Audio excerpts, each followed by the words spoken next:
Okay.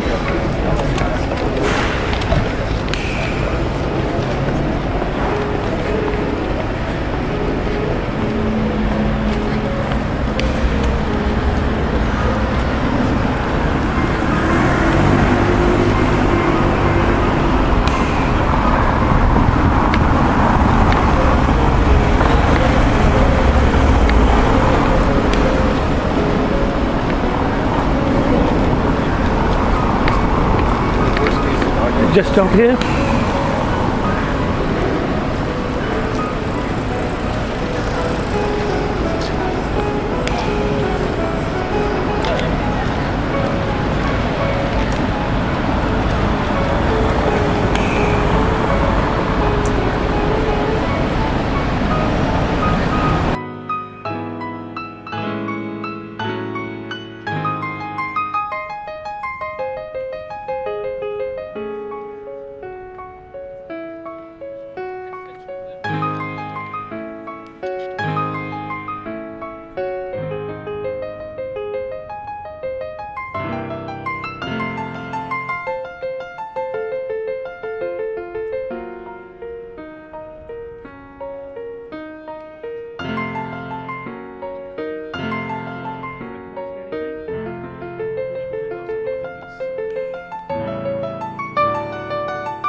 Thank you very much indeed, people. Well read, I must say.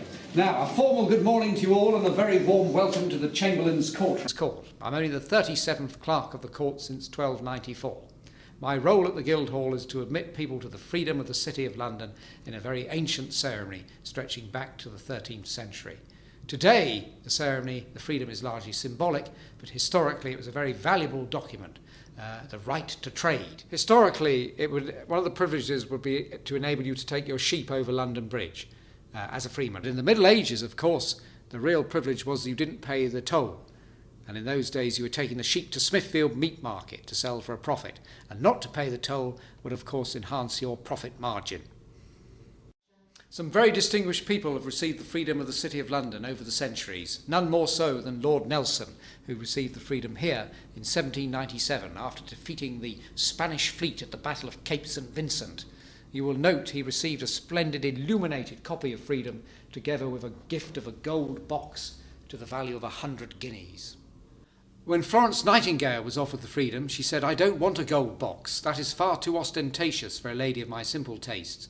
Will you instead send a cheque for 100 guineas to my nursing charity at St. Thomas's Hospital and just give me instead a plain, simple wooden box?" So the corporation sent the cheque to St. Thomas's Hospital and gave her this plain, simple wooden box, which, as you can see, isn't very plain or simple. The Angel of Mercy, Crimea, Inkerman, Sevastopol, columns, soldiers, lions' heads, the coat of arms of the city, and Florence's initials in enamel.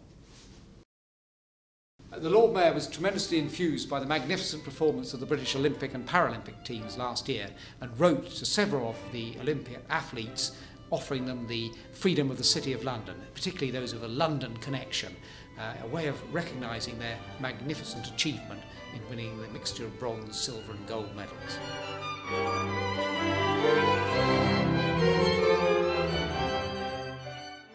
The freedom has lasted for 8 centuries, and today it is, in the modern era, it is still as relevant as it has been going back to the 13th century.